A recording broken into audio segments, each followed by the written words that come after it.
Let's say you're in a committed engagement, a fight that you're not going to be able to disengage from very soon. You want to make your opponent miss their shots on you. How do you do that? By far, the best option here is just not to be in a position where they've got an opportunity to shoot at you in the first place.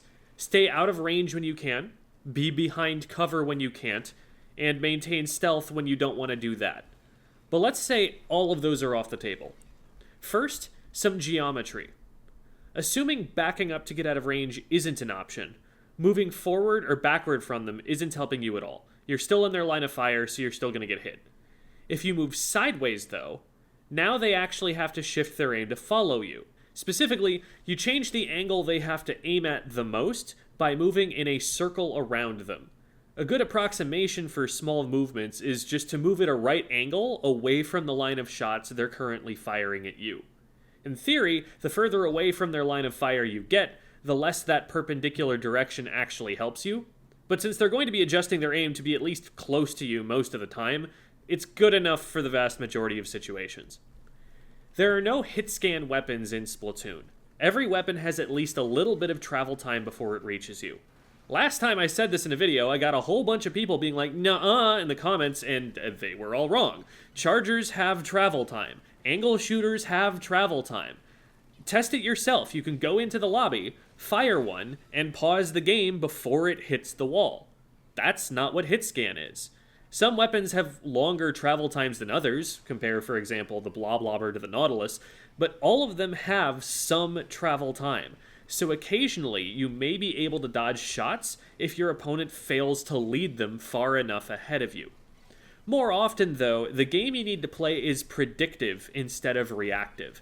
At a certain level, you just expect that your opponent will probably hit their shots pretty quickly if you move where they expect you to move, and your job becomes to move in a way they don't expect. If you're moving perpendicular to their line of fire right now, that is forcing them to change the angle of their shots more quickly than they'd have to otherwise, but if you just keep doing that, they're going to catch on really quickly and start projecting where you're about to be, and they'll land their shots once that happens.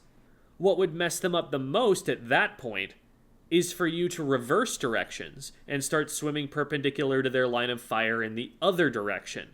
Now, their aim will keep moving quickly in one direction while you're moving quickly away from that line of fire in the opposite direction.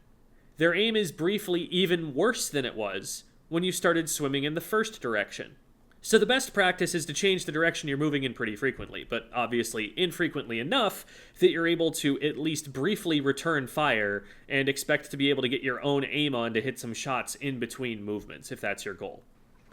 You reach a point, though, where players are ready for perpendicular moves because they're so common, and in the time it takes you to pop back up out of the ink to return fire, they may already have a bead on you because they can predict how they have to adjust their aim, assuming you're going in the exact opposite direction.